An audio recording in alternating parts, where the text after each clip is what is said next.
Bonjour et bienvenue. Visite du président français au Sénégal, Macron se rend chez lui. C'est pourquoi le journal Enquête parle de la visite d'État de 3 jours du président français et barre à une Macron en terre conquise. À en croire le journal, le Sénégal exporte plus qu'il importe. Ce qui importe ce matin, c'est aussi des voix qui se font entendre pour dire qu'elles vont manifester lors de la visite du président français. Parmi ces futurs manifestants, on peut lire dans le journal Le Quotidien ceux de l'opposition qui sont dans la logique de vilipender le président de la République sénégalaise, mais aussi le front anti-CFA qui ne sera pas en rade. Les mouvements panafricanistes tels qu'Urgence panafricaniste soutiennent dans le soleil que les chefs d'État qui sont toujours dans le franc CFA, ils sont pour leurs propres intérêts et non pour ceux des peuples. Emmanuel Macron à Dakar ce soir, une visite à tension. Une tension que nous laisse sous-entendre le quotidien Vox Populi, la voix populaire, qui nous fait état du dialogue pouvoir-opposition. Pour le journal, la visite de Macron exacerbe les tensions politiques. Au moment où Benno Bokk Yakaar dénonce la folie haineuse du PDS contre Macky Sall, Oumar Faye de Leral Askanui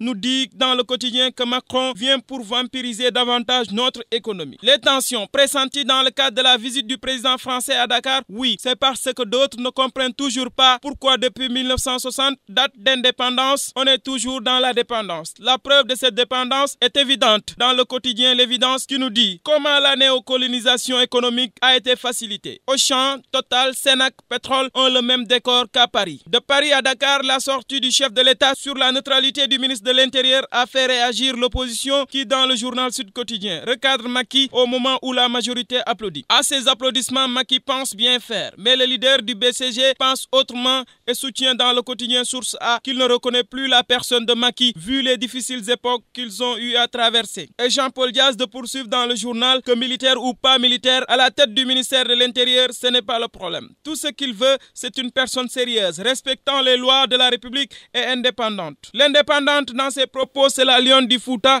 Aïssata Tall Sall, qui se dit déçue par Abdou Diouf dans Walf Quotidien et dépose déjà sa candidature à la présidentielle de 2019, rare chez les femmes. Une dame qui se fait entendre ce matin dans le journal Dakar Times est l'épouse de l'imam Ndao. Madame Aïssatou Ndao a voulu sensibiliser Madame Marème Faye Sall sur la situation difficile qu'elle vit présentement. Présentement, la justice est aux trousses de plus de 500 Guinéens. Selon le journal L'Observateur, ils sont recherchés pour faux documents sénégalais. Le Sénégalais roi est à la une du journal Sunu Lamb. Selon le journal, Modou Lo est le roi de la banlieue. Et le roi des arènes Bombardier répond à Modou Lo et dit que si Modou Lo veut une revanche, il n'a qu'à le faire publiquement. Terminons par cette histoire d'un homme qui a répudié sa femme parce que justement celle-ci a décroché son téléphone. À vos kiosques, très bonne lecture et bonne journée.